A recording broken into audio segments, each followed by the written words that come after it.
back to another episode of the Mind Muscle Connection podcast. Today is a solo episode, and I want to talk about things I've changed my mind on when it comes to building muscle since I started coaching back in 2016. So, actually, almost closing in on the 10th year, which is crazy on that. But as of now, it's November of 2025. So, we're almost into 2026. And this has got me thinking I'm going to have to do some stuff there for the 10-year anniversary. But, anyways, so I'm going to dive into that. But first, if you are interested in a body recomp, what it is, how to do it, the two different types of body recomp, why it's important to focus on body composition, how I define body recomp, and then 10 things you need for a body recomp, then go check out the checklist. The link to that is in the show notes. So with that out of the way, let's dive into today's topic. So yeah, these are things that I've changed my mind on. So this is for programming for my clients, but then also even within my training as well too, because I definitely think this has evolved over time. And you're going to get a couple bonus ones here because I did make this post on Instagram, but I wanted to add a couple other ones here to just dive into. That's what I like about the podcast, right? You can really dive into things a bit more, a little bit more nuance. And I think that nuance is super important. All right, so let's dive into it. The very first one I want to go over here is machines and cables. This was something that before I became a personal trainer, I was like, I really did enjoy machines and doing cables and stuff. And then as I got into training, it was like, oh, barbell lifts, free weights, that's what you need to do. If you're using machines and cables, you're just being lazy and that's a lot easier. And if you really want to grow, you need to do barbells and free weights. And again, I think they both have their place. As I've learned, machines and cables are essential tools in a well-designed muscle building program, especially people that are new and they just need to spend a bit more time, maybe they don't, they like a back squat just doesn't feel good to them, a barbell doesn't feel good to them. Again, I think barbells are great and we should use them, and I think we could utilize them. And same thing with free weights. And obviously, if that's all you have, again, you can build a ton of muscle doing that. If we look at a well-rounded program, it needs to include machines and cables. That was the thing where it was like when I had that was what I liked to do before I started coaching. And then it flipped to like, hey, we all need to do barbell lifts. And it's, hey, that needs to be the main movement. Like those have to be the core movements that you do in every program there. And again, there's derivatives of those. There's different movement, hack squat, switching a back squat for a hack squat. To me, that's a great change. But then again, with machines, though, they also really provide, like they do a great job of like the stability portion of it. Like you're more stable. So you can really place more tension on the target muscle. So that allows us to get more like direct, efficient, effective reps versus when you use free weights and barbells, again, they're great, but sometimes from a stability standpoint, like that's part of the battle with those. And so it can take some tension away from the target muscles. And so this is why I think when we look at injuries, managing fatigue, everything like that, like we just want to have a good balance of that. And it's obviously going to be dependent on what you have access to as well. But to me, a well-designed muscle building program needs to have some cables and machines built into it. Just because I feel like those are going to be things that if we want to do a bit more volume, we need to add in some of those things there. That's just a lot of people that come to me when I look at their programming, they're the same way where it's like, hey, if you do cables and machines, oh, you're just being lazy or it's not as effective as free weights. And that's like a big lever that I pull with a lot of clients when they first come to me is let's add in some more exercises like that, because again, it's going to help you really be able to put more tension on the target muscle and really take that target muscle closer to failure. And again, from an injury stability standpoint, takes a lot of that out. So we can really just quote unquote grip it and rip it in a way there.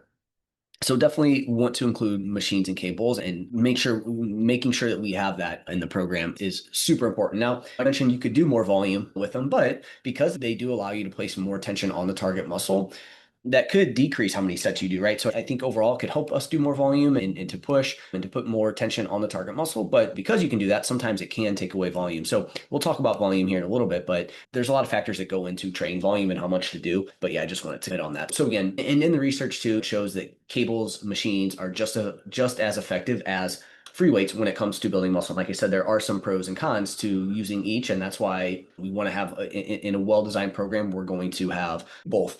But then even when we take certain muscle groups, like again, I think for me, having a home gym, one of the biggest limiting factors was legs. Like just having dumbbells and barbells for legs, that can make training legs very challenging because you either have to do a lot of like single leg work, which is fine, but that can be draining. And then obviously if you just have barbell, like again, you have to barbell back squats probably going to be in there at least most of the time. So it can be very challenging to get in the movement patterns, and it can just be a lot. Like that was one of the biggest things that sucked about the home gym was the leg training when I only had cable machine, the Prime Prodigy rack, and then just some dumbbells. Right now, I've been able to put in back squats, but again, still would love to get some sort of hack squat or leg press type machine to help round that out. And then even back too, right? Like I think back's another exercise, another muscle group that benefits really well from having some machines or at least some cables built in, right? Because if you just have barbell and free weights, yeah, you could do a bunch of rows, you could do chest supported rows. If we think, and then really your only overhead pulling that you would be able to do would be like a pull up. And definitely having some cables and machines for that. And then even a nice chest support row, I just feel is just super beneficial in an exercise that if somebody has access to it, I'm going to push and try and get into the program. Definitely want to make sure we get machines and cables in. All right, so number two is going to be cardio. I used to think that cardio would hurt your muscle gains, and so I never did it. However, in saying this, poor programming and poor recovery can certainly interfere for sure. If your programming's not great, we're not recovering, we're not eating enough, we're just doing random cardio where we're just maybe just trying to make it as intense as possible all the time. You're also trying to do a ton of muscle building training on top of it. I definitely think it could start to interfere, no doubt. But overall, it is a net positive and supports better results long term. You recover better. You can handle more training, right? Because you can recover better. Being more cardiovascularly fit is going to help you handle more training. You're going to stay healthier overall long term, and you're going to feel better. And those are all things that are going to allow you to continue to train for longer periods of time. And that's really, to me, when it comes to building muscle, like that is the key. That's the recipe, is how can we stack together months, years of productive training, right? I think a lot of people think too short term. And it's like, hey, how can I squeeze in the most progress in this short amount of time? But sometimes that's not the most sustainable, right? Sometimes we need to also figure out what can you do long term as well too. And then guys, especially, I think we need to make sure we do our conditioning and our cardio. If you're a guy listening to this and you think it's going to hurt your muscle growth, it's not. It's probably going to make it better. And guys, we need to make sure we do our cardio. Again, and this is going to be a theme that we'll hear throughout this for me specifically, is really just thinking that anything outside of muscle building training was going to hurt gains. And it probably hurt me long term. We'll talk about that. It's ultra hyper like specialization, right? You see that in young athletes, right? They say that the more specialized somebody is, the less they just play one sport. It's like they end up getting burnt out, injury risk is higher, everything like that. Again, just more overuse injuries from doing the same stuff over and over again. And so I think the same could be said for hypertrophy training. But again, that's one thing that I've changed my mind on for sure, is cardio is not going to hurt your gains. If anything, it's going to be net neutral, but it's probably going to be a net positive, and it's going to allow you to do more training. We just need to be a bit more intentional with our recovery and our programming when adding it in versus just randomly throwing it in. I think for some people they could get away with that, but for the vast majority of us, we need to be somewhat intentional with how we go about it. And I guess on top of this, I'm also less, yes, was it ideally, can we split up our cardio to do, can you split it up, and should we have them be separate from your weight training session? Probably. I think in the best case scenario, that is what we'd want to do. But a lot of people don't have that luxury to be able to go to the gym 2 times to be able to do that. So sometimes I think it's also okay if you stack them on top of each other, where maybe you do your weight training first and then you do some cardio. But like me in the past, that would have been a big no-no. To me, again, as long as we're smart with everything else, that gives us more wiggle room to be able to do some of these things. And like I said, if what I wouldn't want to see is like someone feels like they'd have to choose between one or the other versus, hey, let's just do them at the same time. Again, is that the most optimal thing in the world? Probably not, but I think that's okay. And I think you're still going to make great gains. Now, again, if you're someone who this is your job, you compete for Mr. Olympia, then it's okay. Maybe that's your sole thing. And like you really do need to maximize muscle growth. So it's okay. Maybe you do have to be a bit smarter about that. But for most of us over 30, we have other obligations outside of just fitness. We probably need to be a bit smarter with, like, we can combine these things, and I don't think it's going to crush us there. But again, this also comes back to what are you doing outside of the gym? The next thing I've changed my mind on is pushing weight gain. So let me say off the bat here, like, not anti-calorie surplus. I do think some people need to be in a calorie surplus when it comes to building muscle, and being in a calorie surplus is likely going to be the thing that really maximizes muscle growth. With weight training, like, you obviously need to train. People do tend to overthink the calories and put too much stock into just calories. And while that's important, training is going to be really the main driver here of muscle growth. And then obviously that process gets completed through what you do outside of the gym, making sure you're in the right energy balance, you're not in a huge deficit, et cetera. So again, I'm 100% on board. I do think people at some point in time, if they want to really build a good amount of muscle and they're on the leaner side, the lower their body weight is, and again, the higher your muscle gain goals are, like, you're going to need to push your weight up at some point to build more muscle. Okay. And that, now again, that's going to look different for everybody. For a lot of people, for sure, aggressive weight increases. Okay. And consistent weight increase pushes, right? So we're talking, okay, aggressive weight increase pushes, but then also this kind of consistent weight increase push where, let's say in a building phase, you're just consistently trying to see your scale weight go up week over week. Those two things, quickly gaining weight and being trying to push it the entire time, I do think can backfire for most people. Even if you do have lofty muscle gain goals and you're on the leaner side, I definitely think that still could backfire.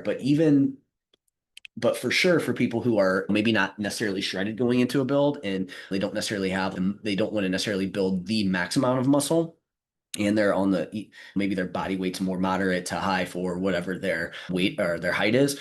I don't think these people need to aggressively push weight gain and need to focus on really pushing weight up. Now, in your phases outside of fat loss, I definitely think you need to make sure that your weight's not trending down week over week because that means you're in deficit, but we definitely don't want to see it go up. And the thing here with this is most people are carrying around higher levels of body fat, so they don't need to aggressively push weight gain to build muscle. Like you have that stored energy on your body that we can utilize here. And I just see a lot of people that like, okay, I need to choose between building muscle, but I don't want to gain weight. And then they end up in this, they feel like they either need to choose between a deficit or gaining weight / muscle, and it doesn't have to be the case. Or on the flip side, people that don't necessarily need to push weight gain do, and now they gain extra body fat on top of it. Plus, as we get higher and higher in body fat levels, and I'll talk about this in a little bit, our body just becomes less efficient and effective at building muscles. And from a body count perspective, you may start to partition more of the food you give it towards body fat, especially in a calorie surplus there, right? So we do need to make sure that we look out for that there. So instead, though, I think more people need to focus on being in the right environment. What is that? Good training and programming. So that's high on the priority list, like making sure that's there. That's going to put you in the right environment to build muscle. Again, as long as we're not completely screwing up our calories in too high, too low, we should be good to go. Again, so solid nutrition, not always in a calorie deficit, but also not always in a nutrient deficit. So I think that's the other thing that people overlook is they overlook the calorie or not overlook the calories. They overfocus on the calories and they don't pay attention to, are you in some sort of nutrient deficit, right? Because that's where a lot of people get themselves into trouble in today's modern environment is they're in a surplus or at maintenance, but they also are in a nutrient deficit as well too, right? I would rather see someone be closer to maintenance, be hitting their micronutrition, having a good base of that. And I think that combined with solid training and programming is going to put you in the right environment to build muscle. And then obviously the lifestyle side of things, we need to make sure recovery is there, at least not completely screwing that up there.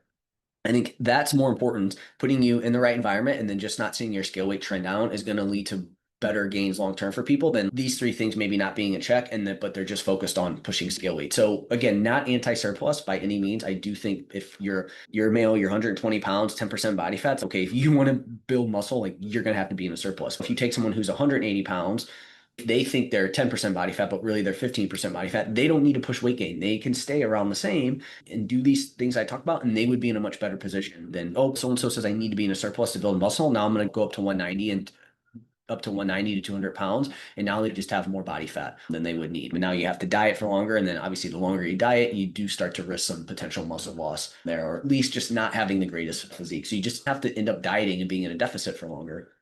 So again, I think the surplus is an interesting thing. I think it's very context dependent.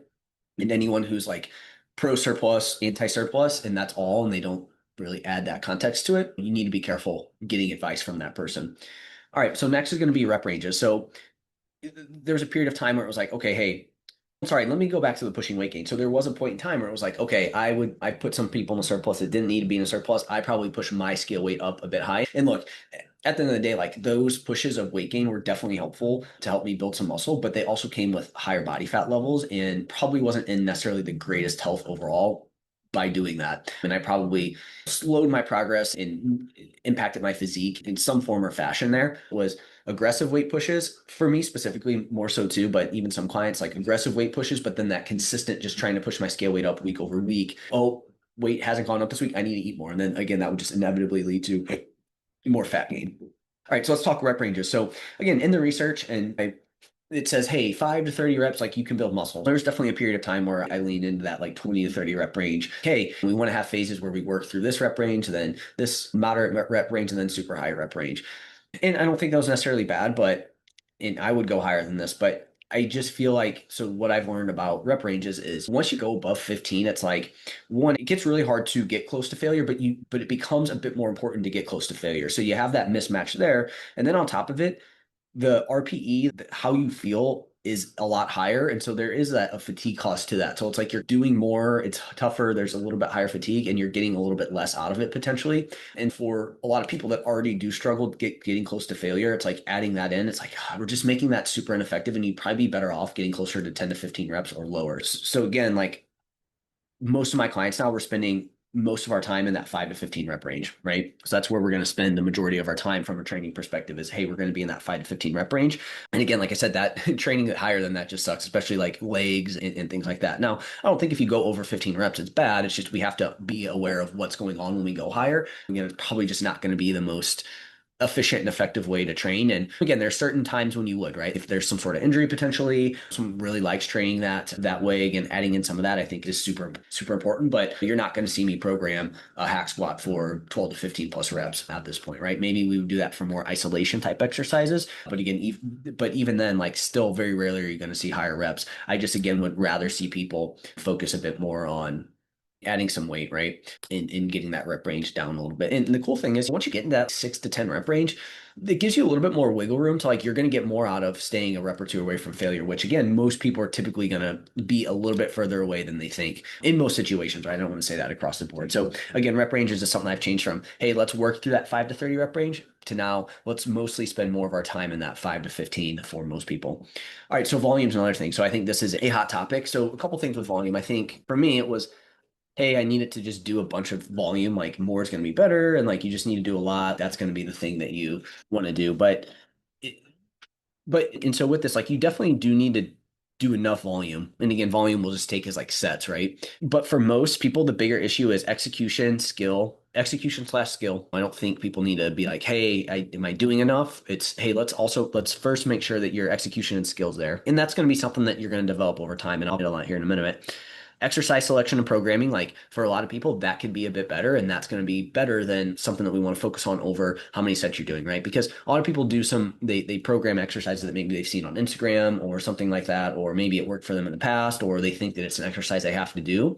And then it doesn't really feel good for them. And so they feel like they need to do a lot of like training to make up for that, right? So instead, we'd rather see let's improve our exercise selection and programming, and then also training intensity. And that can go into execution and skill. But as I said, most people leave a bit more in the tank than they think. And so that's gonna require you to maybe need a little bit more volume to make up for that, right? So if you do doing a lot of sets, you could do that, but now you're going to be training a little bit further away from failure. And I think when you do more in general, whether it's less stimulating than one set, or let's say it's again, if you stay further away from failure, it's less stimulating than if you did, you take one set to 4 RIR versus 0 RIR. The one that's 0 RIR is going to be more stimulating for sure. Like it's probably going to, in that acute sense, maybe lead to you wouldn't be able to like actually tell the difference in muscle growth, but it's probably more stimulating.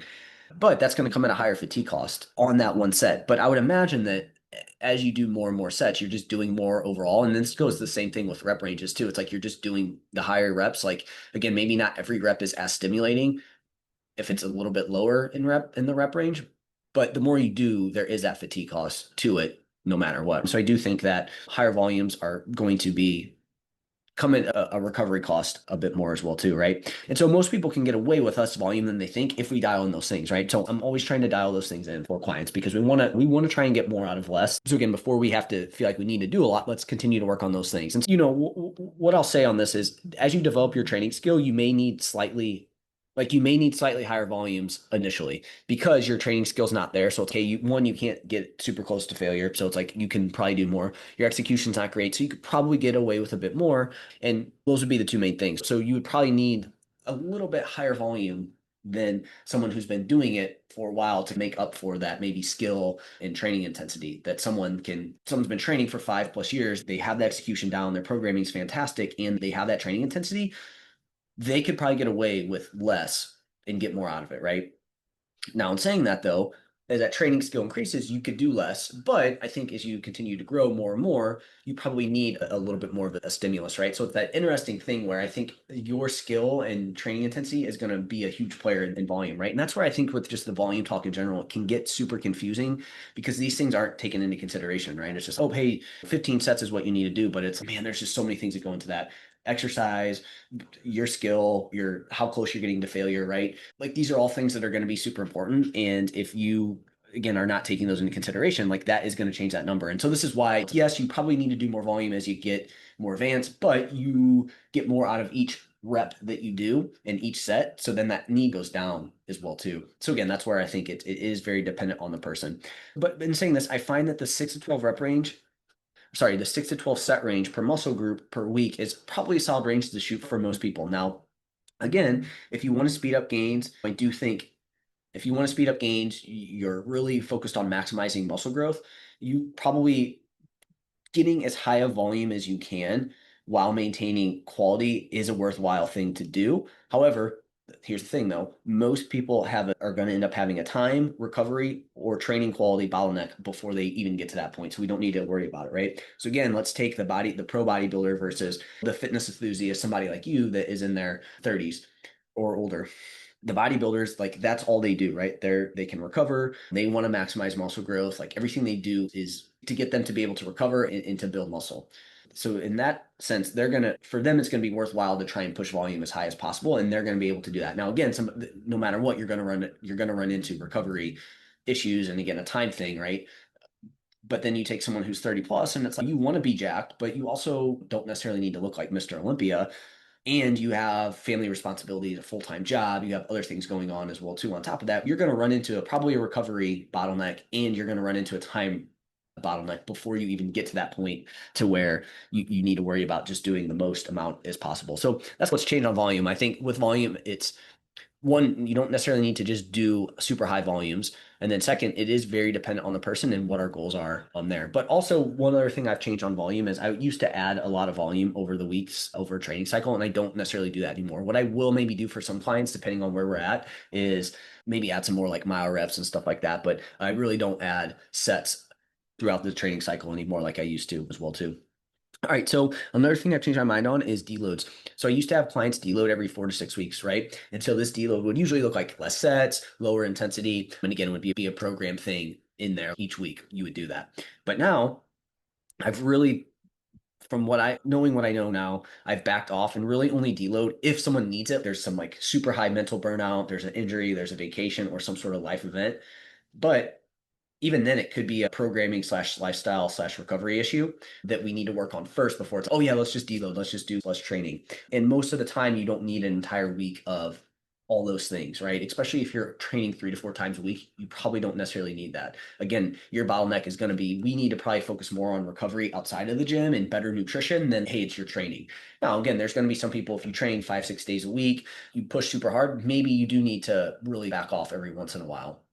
But still, I would say that for most people, it's a recovery thing outside of the gym that we need to work on for most people there. And again, so what I've also done with this is with deloads, instead of it being like a full on deload week, it's like maybe you just need one lighter session. Maybe it's just less sets versus less intensity, right? So being a bit more flexible. And instead of saying it's a deload week, it's now an intro week or sort of a reset week there. And again, it's not pre-programmed in. It's going to be based on, again, what's going on in your life, your biofeedback, how your training is going, and obviously also looking at the mental side of things. How are you feeling about your what we're doing? And so it's a bit more reactive from that standpoint. And even when it is reactive, like I said, it's not like a whole deload where it's the entire week, or we're dropping reps, we're dropping sets, we're dropping weight. It's going to be more of, hey, let's just take a volume decrease potentially, or maybe instead of 0 RIR, now we're training 2 to 3 RIR, something like that, versus 4, 5+ RIR, etc. there.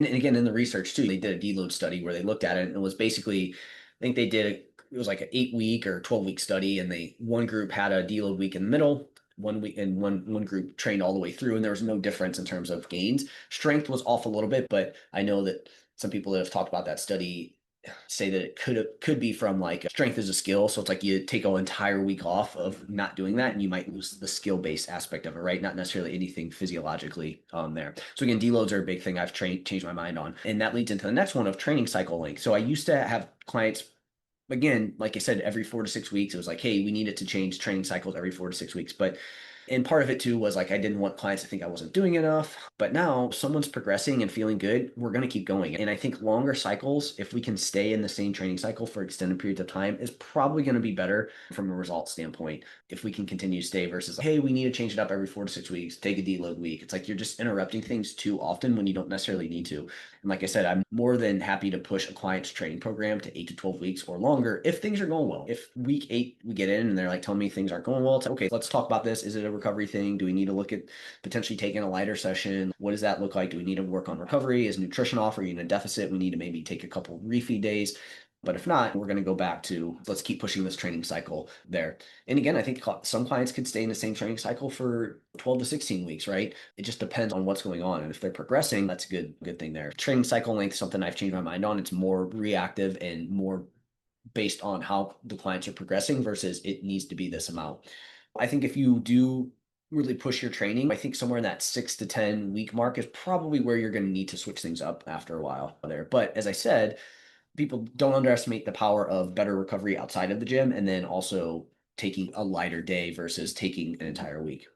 So another thing that changed my mind on is perfect form. I used to, for myself, try to always aim for perfect form. And like when I would train clients, I would always want them to have picture perfect form before we would do anything. And again, good technique is important. We don't want to train like an idiot, and then that's going to obviously injure ourselves. We're probably not going to put the tension on the target muscle that we want to. But I do think so we don't want sloppy technique. I've seen the quest for perfect form in myself and in clients and other people lead to them not ever pushing their training and not ever training hard enough to build muscle. It's like you're still going to build some muscle, right? Like you could probably be 10 reps away from failure and build some muscle, but it's not going to be super effective, right? And so I've seen that happen a lot with people where they just overly focus on technique and then they never really they're never really able to train hard enough. So we want to find that fine line of, I think it's okay to push yourself. Maybe technique breaks down slightly. Again, we don't want it to go too far. And what's too far? That's just too hard to say, but just keep that as a thought of, okay, I haven't really progressed lately, but I've been really focused on really good technique. It's okay. Kind of grip it and rip it a little bit and let yourself deviate a little bit from quote unquote perfect techniques. Again, like I said, the three things I'm looking for in a set's going to be one, execution and setup. What does that look like? How are you executing the movement? What's your tempo? Are you at least controlling the weight? And then also, are you training hard enough? And what I find is people tend to be good at 2 out of the 3. And then there's that third one that people are missing. And that ends up being a big bottleneck for them. All right, so next thing is going to be muscle gain and deficit. It used to be, oh, hey, there was no way that you could build any muscle in a deficit. You needed to be in a surplus. You needed to be at maintenance, right? It's like that just was not a thing. Like you cannot build muscle and lose fat at the same time. First, again, let's went over this in the weight gain side of things. You're not going to gain as much muscle in a deficit as you would in maintenance or surplus, right? And it's probably a tiered thing where you're probably going to build less muscle in a deficit, you're going to build a little bit more in maintenance, and you're going to build a little bit more in a surplus. And we already talked about the surplus, some things to do, and I've had countless episodes going over the calorie surplus and what we need to look at on that. If you have any questions on that, reach out to me. I'm more than happy to send over some episodes. But with great inputs, training, nutrition, lifestyle, etc., most people have more runway than they think. And you can gain muscle while losing fat, especially if you're newer, detrained, have higher body fat levels, or could touch up on your inputs, which most people could. So again, this all comes back to putting yourself in the right environment, which I think most people overlook. Think they're more advanced than they are, and then they end up feeling like they need to choose between an aggressive bulk or cutting. And then again, they just get in a spot where their physique never really changes. They're not in a good spot because they don't realize that they can do these things. And when they're in a deficit, they're not really focused on the right inputs. They're not putting their body in a good position to add muscle when it's in a deficit. I definitely think that because we're in a deficit, we know that muscle growth is not going to be as good as it would be at maintenance or surplus. So everything you do needs to be more dialed in terms of like protein, weight, like training, recovery, et cetera. All those things need to be super dialed in. Not super dialed in, but they need to be dialed in and we need to be intentional with what we're doing. And that's what people overlook. And then that's why they don't build muscle when they're in a deficit because those things aren't in check. Their training could be improved. We talk about some things there. I talk about from a set perspective, the 3 things I'm looking for. That's typically off. Programming could be better, right? Less reliance on like cardio to lose weight, things like that. A better recovery, better nutrition, making sure you're not in a huge nutrient deficit either, right? These are all things there. Like I said, most people have more runway than they think. And again, especially if you're newer and your inputs could be improved, which again, most people's could, detrain or you have higher body fat levels. So it's certainly possible. It's still not going to be as good as it would be in a surplus. But again, for a lot of people, as I talked about earlier, they have more body fat than they think. And so they can get away with not having to push a calorie surplus. All right, so another one is always needing to be quote unquote anabolic, right? So anabolic being the building up state. So I used to think everything had to support an anabolic state, right? So hey, never do cardio, never do any sort of cardio or training session fasted. That's going to be terrible. Avoid any low calorie day. Like you have to be in a surplus 24/7 to build muscle. If not, you're going to lose muscle. Oh, hey, if I do more movement, I'm gonna lose muscle. But again, if your entire life is built around avoiding anything catabolic, like the breaking down state, your body comp and health likely aren't as good as they could be. So again, we could take this on the micro level of within a building phase. Yes, we want to spend more time in that anabolic state. We definitely want it to not just outbalance it, but outbalance it by a significant amount. But I also don't think we necessarily need to avoid anything catabolic in that state. And then obviously, when we zoom out and look at the macro level, you want to probably have some period of time where you're in a deficit in that catabolic state a little bit more than the anabolic state. And again, this is all in a gradient. There's a lot of things that go into it because even when we're in the catabolic state, like we still want to do things that are going to protect muscle. So there are some things there. But the big thing being is like I used to just feel like everything I had to do had to be geared towards putting me in the anabolic state. It's like totally avoided the catabolic state. And it's like you want to do both, right? So like for example, one lower calorie day or one fasted cardio session isn't going to tank your gains. And again, recently made my case for why I think it actually could be beneficial for health and your building phase. The deeper you get into a building phase, I think that was episode, I think it came out last week. And again, we want, within a building phase, we want to try and dip into that catabolic state every once in a while. And if you feel like it does cause you to lose muscle, you probably have some bigger fish to fry. And there's some things that you can improve in terms of your training, your recovery, your overall nutrition. And again, I was there with that. I probably could have improved. One, it was a mental thing, but I probably could have improved the other things that I was doing to make sure that, again, deep into my build, I did touch that catabolic state a little bit, right? I was like, oh man, if I touch that at all, like my body goes into that, which again, your body is, your overnight fasting when you eat, like you're gonna be in that state. But again, I was like, I gotta eat every 3 hours, like I'm gonna lose muscle, things like that. And again, no cardio because that's gonna put me in that state. A fasted cardio session, no way. But again, I made the case why I think that's super important there. So again, everything just had to be anabolic and pushing towards that and probably gained more body fat than I needed to and made my builds less productive on there. But again, with the no cardio or the fasted cardio session, again, you're not doing it for fat loss. It's to get your body to be in that state every once in a while to just keep that state fresh or not fresh. With anything, if you don't use it, you lose it in a way. And so we want to make sure that state continues to be effective there. All right, a few other ones that I want to add are range of motion. I felt like always you needed to train through the max range of motion at all times, right? It's like you need to get a super deep stretch. You need to do that. And again, I think for some, you want to make sure we're not skipping out on the toughest part of the range of motion. But in saying that, like not everything needs to be super deep stretch. And sometimes it's okay if your range of motion is a bit shorter. And then obviously we have length and partials now, doing some of those from time to time for certain lifts. Again, not everything needs to be max range of motion, right? You could take that as doing length and partials, but then also just getting a super deep stretch on the lat pull down. A lot of these things end up actually not being great for you and places tension on joints and the wrong target muscles and things like that. So again, we want to train through a good range of motion and one that works for you and your body, but it doesn't necessarily mean it needs to be max range of motion. I put another one here if everything needs to be about building muscle. This kind of goes back to the anabolic side of things. But again, there was a period of time where it was like, oh, hey, everything I did had to be towards building muscle, right? So I didn't play hockey. I didn't go for a walk. I didn't do any cardio. It's like that wasn't directly building muscle. So I was, oh, not going to do that. So then basically all I would do was lift weights 5, 6, 7 days a week. And it's probably not great. I talked about the specialization earlier. Again, yes, like you're specializing in that. You'd think that if you just stick to that, like that's going to be the best thing to build muscle. But again, we don't think of the long term, like, hey, we probably need to develop other systems. We need to develop other skills. And that's going to while it may not be a net positive in that moment for building muscle, it's going to be a net positive on a whole for health, longevity, body composition, etc. So again, I've changed my tune on not everything needs to be about building muscle there, right? And if I do something that's not building muscle, I'm not going to lose muscle either. So that kind of goes to the other thing about how I felt it was super easy. Oh, if I didn't train for a day, I would lose muscle. If I didn't do the same amount of volume, I would lose muscle. If I didn't train to zero RER, I would lose muscle. If I didn't overload from last week, I would lose muscle. If I would do any sort of sport, I would lose muscle. Like that was my thought. And it's, man, losing muscle is just super tough to do if you're weight training. That's the big takeaway there is you're not going to lose muscle by doing one fasted cardio session. You're not going to lose muscle by going to play hockey. You're not going to lose muscle by having a 6 hour in between a meal versus every 3 hours. It's just if you're lifting, it's really hard to lose muscle. Again, there's situations where the risk goes up, right? Obviously, you're not weight training for multiple weeks. You're probably going to be at a risk of losing some muscle depending on where you're currently at. But in general, you're still probably going to lose that because we're not providing the body with that stimulus. Muscle's energy costly. So it's, oh, okay, we probably don't need as much of this as we do.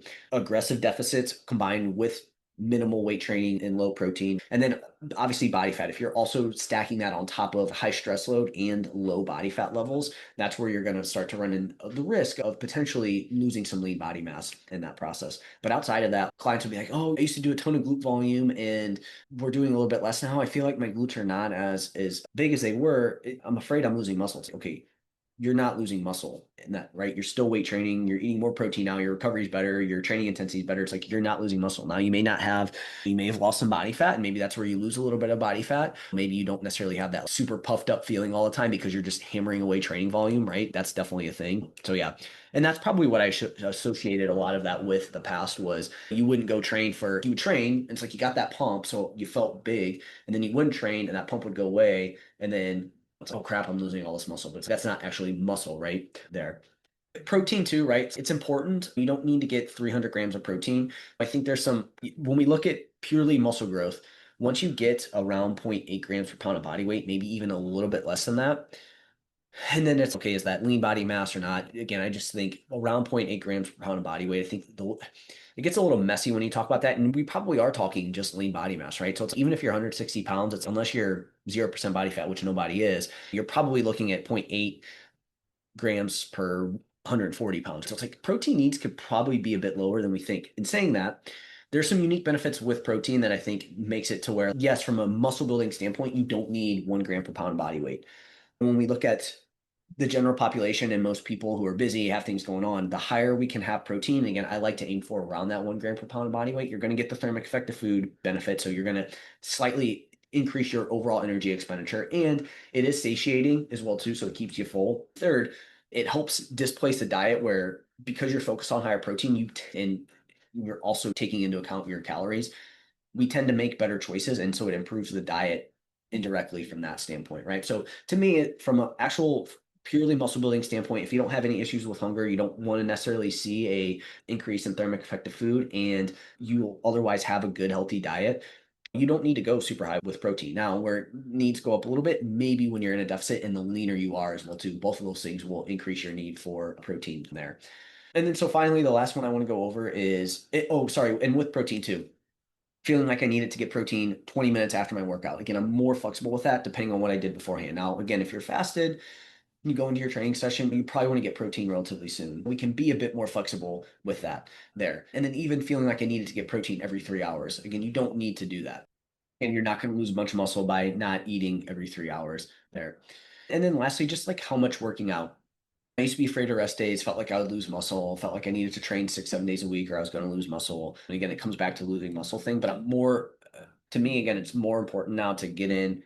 I talk about training intensity, how the importance of that. Again, what's your execution? Like doing that, it forces you to be more effective with what you do. And so now I was down to little 3 days a week. Now I'm doing back to four again. And it's, man, I know what to do now. And I think understanding the process too and learning more definitely has helped, but I definitely feel better with doing less. And I think from a joint perspective too, probably a lot better. Again, if I wanted to get as big as possible, I probably would want to go up to 5 to 6 days a week. Obviously, continue to focus on recovery and everything like that as well too. I hope this was super helpful. I hope this gave you some insight into some things I've changed my mind on with building muscle and gave you some insight into just building muscle in general too, and some things you can take away for your training. If you found this podcast be helpful in any way, if you could leave a rating and review, that will help more people find it. If you have any questions on this podcast episode, just follow me on Instagram, Jeff HOEHN_, and that's where I'm most active as well too. Just shoot me a message, and if you do follow me, I'll probably say hi as well too. So cool. That's it for this episode. I'll talk to you guys soon.